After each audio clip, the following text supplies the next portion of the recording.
Assalamualaikum warahmatullahi wabarakatuh. Perkenalkan, saya Rajo Saro dari Prodi TLM dengan NIM 06251109.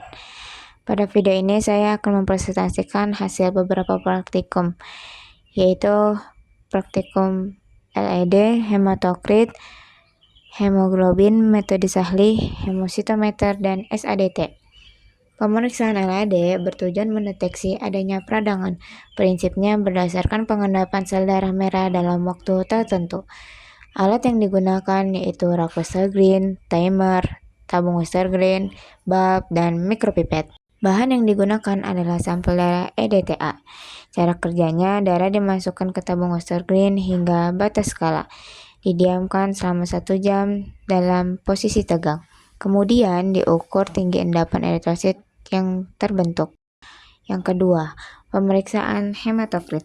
Pemeriksaan hematokrit bertujuan mengetahui presentasi volume eritrosit dalam darah. Prinsipnya, pemisahan komponen darah dengan sentrifugasi. Alat yang digunakan yaitu tabung kapiler, clay, sentrifugasi hematokrit, dan skala pembaca. Bahan yang digunakan yaitu darah EDTA. Cara kerjanya, darah dimasukkan ke tabung kapiler. Salah satu ujung ditutup clay, disentrifugasi, lalu presentasi hematokrit dibaca pada skala. Yang ketiga, pemeriksaan hemoglobin metode Sahli. Pemeriksaan hemoglobin metode Sahli bertujuan menentukan kadar hemoglobin. Prinsipnya, hemoglobin diubah menjadi asam hematin lalu dibandingkan dengan standar warna. Alat yang digunakan yaitu tabung Sahli, batang pengaduk, pipet Sahli, aspirator, dan standar warna. Bahan yang digunakan adalah darah dan larutan HCl 0,1 normal serta Aquades.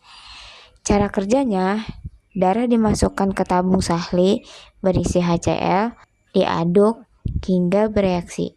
Ditambahkan Aquades sampai warna sesuai standar, kemudian dibaca hasilnya. Yang keempat, pemeriksaan hemositometer. Pemeriksaan hemositometer bertujuan menghitung jumlah sel darah. Prinsipnya, sel dihitung menggunakan bilik hitung berdasarkan volume tertentu. Alat yang digunakan yaitu aspirator, pipetoma, bilik hitung, deglas, dan mikroskop. Bahan yang digunakan yaitu darah serta larutan pengencer. Cara kerjanya, darah diencerkan, dimasukkan ke bilik hitung, lalu jumlah sel dihitung di bawah mikroskop. Selanjutnya, pemeriksaan SADT. Pemeriksaan SADT bertujuan melihat bentuk, ukuran, dan jumlah sel darah. Prinsipnya, darah dibuat apusan tipis lalu diamati secara mikroskopis. Alat yang digunakan yaitu kaca preparat, tip, mikropipet, dan mikroskop. Bahan yang digunakan adalah darah EDTA dan cairan Giemsa.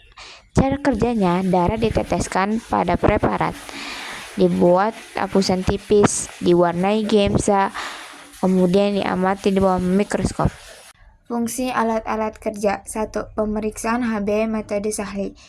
Hemometer Sahli berfungsi mengukur kadar hemoglobin. Pipet Sahli berfungsi mengambil sampel darah. Batang pengaduk berfungsi mencampur darah dan reagen. HCl 0,1 N berfungsi mengubah hemoglobin menjadi asam hematin. Pemeriksaan eritrosit. Sedimentation rate. Yang pertama, tabung Westergren berfungsi tempat pemeriksaan pengendapan eritrosit. Rak Westergren berfungsi menegakkan tabung saat pemeriksaan. Antikoagulan mencegah darah membeku. Yang ketiga, pemeriksaan hematokrit. Tabung kapiler berfungsi menampung darah. Sentrifuge berfungsi memisahkan eritrosit dan plasma. Pembaca hematokrit berfungsi membaca nilai hematokrit. Yang keempat, pemeriksaan dengan hemositometer. Bilik hitung berfungsi tempat menghitung sel darah. Deglas menutup kamar hitung. Pipet pengencer berfungsi mengencerkan sampel. Mikroskop berfungsi mengamati dan menghitung sel darah. Demikian presentasi hasil praktikum yang dapat saya sampaikan.